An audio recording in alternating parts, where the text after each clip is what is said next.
for your welcome. And thank you to the conference organisers for imagining that I could respond to these presentations. I'm very grateful to Bruce Pascoe and Heather Eaton for their presentations, and we are in furious agreement. Each has presented very different arguments, but I can honestly say that I agree with them all. But this happy circumstance marks the beginning of a very complicated set of questions. What to do next? How might these convictions be put into action? Who needs to act and in what context? Which are the institutions that need reform if we are to achieve a just and sustainable peace? And what might be the catalysts of revolution or the instruments of reform? For many of us, it's almost self-evident that the rights and the ecological wisdom of Indigenous peoples have been systematically obscured by ideologies of colonialism. What was surprising about Bruce's Dark Emu was the extent to which colonial records are so clear in their representation of Indigenous cultural practices, agricultural practices, even when those records are shot through with cultural prejudice. But just as the injustice of the past is so clear when the veil of colonial prejudice is lifted, so also the injustices now being committed against the future generations are also patently clear. The ecological debts already owed to poorer nations are undeniable.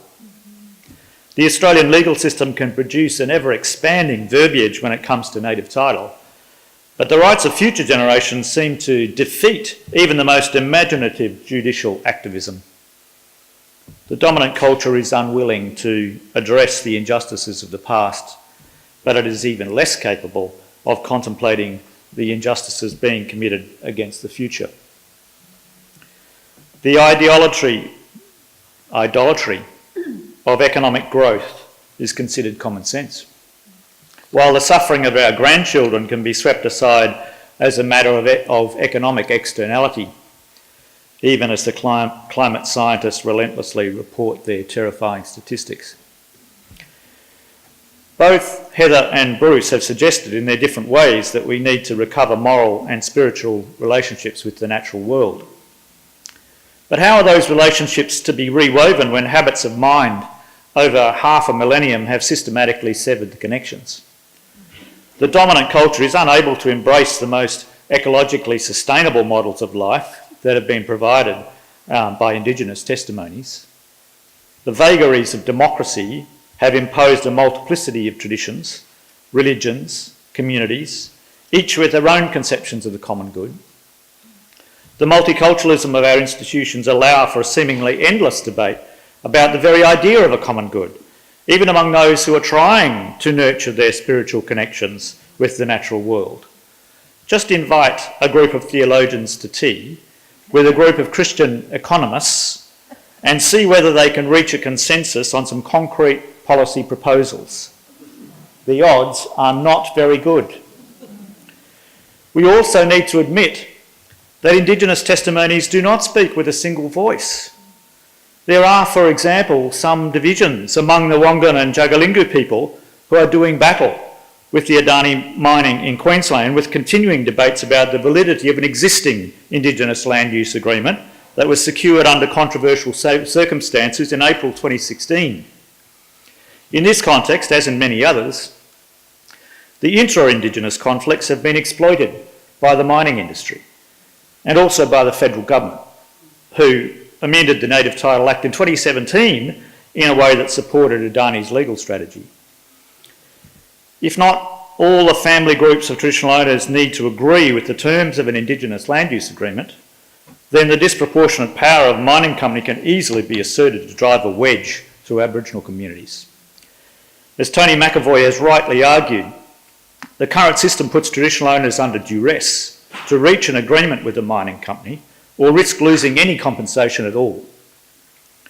So even among Aboriginal and Torres Strait Islander groups, people are often torn between their higher spiritual ideals and a pressure to negotiate agreements that represent a lesser of evils. I had cause to reflect on some of these political and legal problems during the years that I worked as a policy officer in the native title system.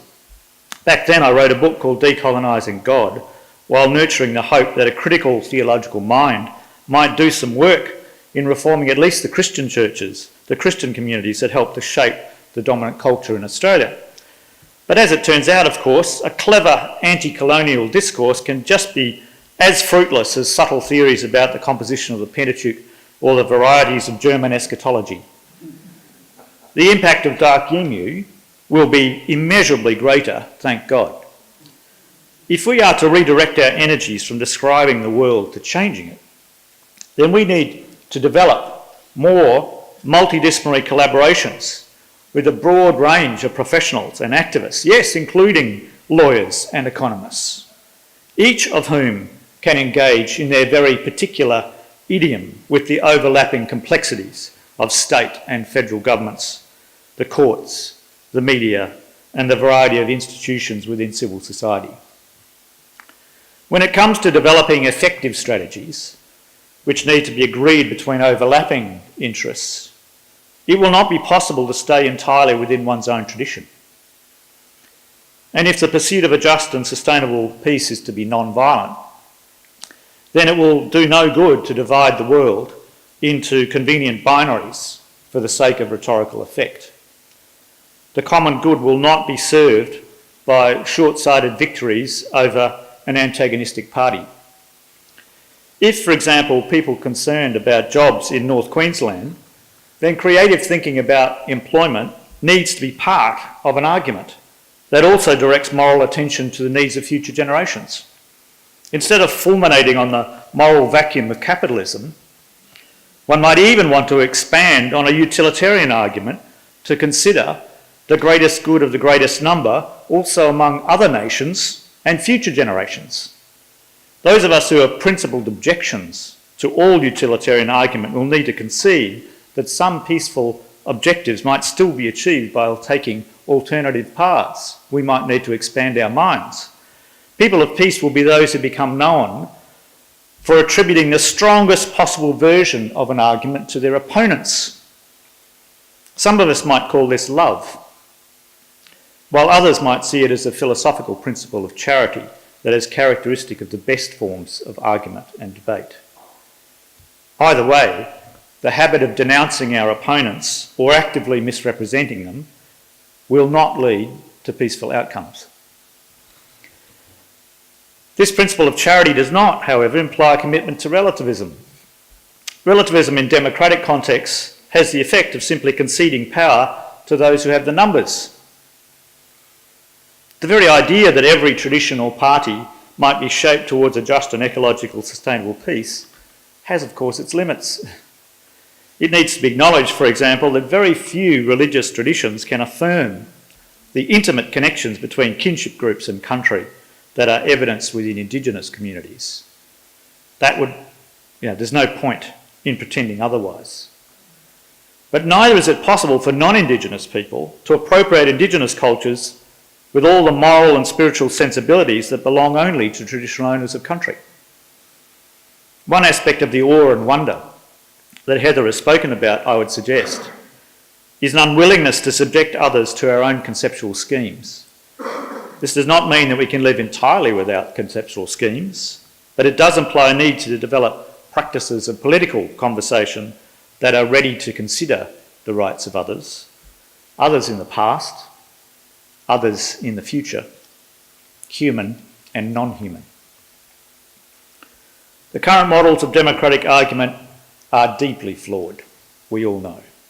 It has become almost pointless to ask a politician a serious question about the common good, because they will almost inevitably use this 30-second soundbite to demonise their opponents in ways that only have very tangential relevance to the original question. Wait. See how easy that was? I just revealed my despair at Australian politics in a way that plays straight into the demonisation of political vocations. My righteous anger just stoked the fires. We could easily do the same, deconstructing the legal profession, economic policy makers, church leaders, and so on. It's easily done. And the rewards for clever denunciations have marvellous effects on factional community development. Factional community development. But an ecological, sustainable future cannot be built on factional community development. Our grandchildren will not thank us for righteous indignation that simply leaves our politics broken. Thank you.